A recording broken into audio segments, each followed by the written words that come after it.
Freedom ఇచ్చిండ్రు. అతన్ని పోలీసులే సాక్షిగా ఇక్కడికి తీసుకొని వచ్చి దాదాపుగా 15 కిలోమీటర్స్ ఉంటుంది, 1 కాదు 2 కాదు, నిజాంపేట నుండి మరి ఇక్కడి దాకా ఈ కొండాపూర్ దాకా 15 కిలోమీటర్స్ ఉంటుంది. 15 కిలోమీటర్స్ వస్తుంటే మరి పోలీసులకు తెలియదా? ఇక్కడ ఉంటే స్పెషల్ బ్రాంచ్ పోలీసులకు తెలియదా?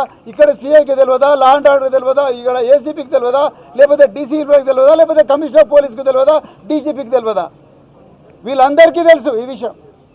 మరి వస్తుంటే మరి కనీసం ఆపాలి కదా, అక్కడన్నా ఆపాలి, ఇంకా లేకపోతే హైటెక్ సిటీ దగ్గర ఆపాలి, ఇంకో దగ్గర ఆపాలి. మీకు మధ్యలో ఎన్ని పోలీస్ స్టేషన్ లేవు, ఎన్ని ట్రాఫిక్ సిగ్నల్స్ లేవు. ఇక్కడ ఆపకుండా ఇంటి దగ్గరికి తీసుకొచ్చి మరి ఇది గేటెడ్ కమ్యూనిటీలో సెక్యూరిటీ గేట్ ఉంటుంది, అక్కడ ఆపాలిగా. మీరు అన్ని వ్యాన్లు పెట్టుకున్నారు, అన్ని బస్సులు పెట్టుకున్నారు, అన్ని పోలీస్ పెట్రోల్ వెహికల్స్ ఉన్నాయి. మరి ఇవన్నీ ఉన్నప్పుడు మరి అక్కడ అంతమంది దుండగులు వచ్చి ఇక్కడ ఎమ్మెల్యే గారిని చంపడానికి ప్రయత్నం చేస్తుంటే ఎందుకు ఆపలేకపోయినరు?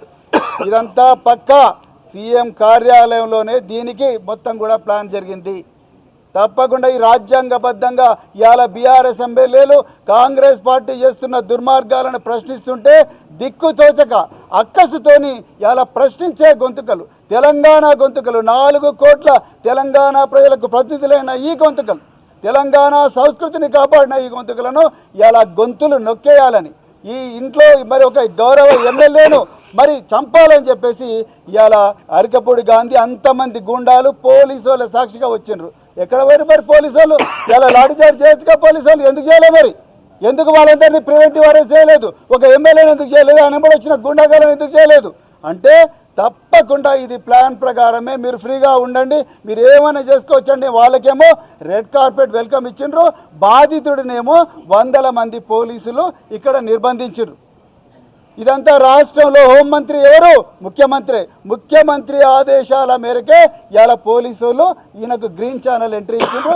అందుకొరకే ఇవాళ అరికపూడి గాంధీ గారు ఆయన వెంబడి దుండగులందరూ కూడా వచ్చి ఇవాళ కౌశిక్ రెడ్డి గారి మీద దాడి చేసిండ్రు.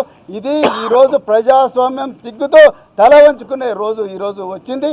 దీన్ని పూర్తిగా పరిశోధించాలి. తప్పకుండా ఎమ్మెల్యేను మరి 307 కింద బుక్ చేయాలి. అక్కడ వచ్చిన వాళ్ళందరినీ కూడా బుక్ చేయాలి. ఈ అరికపూడి గాంధీ ఆయన వచ్చిన గుండాలందరి మీద కూడా పీడీ యాక్ట్ పెట్టి ఇవాళ మరి జైల్లో పెట్టాల్సి, అంతవరకు మాత్రం బీఆర్ఎస్ పార్టీ ఊకదని చెప్పేసి ఈ సందర్భంగా మరి చెప్తూ ఇప్పుడు ప్లీజ్ సబ్స్క్రైబ్ డాట్ న్యూస్.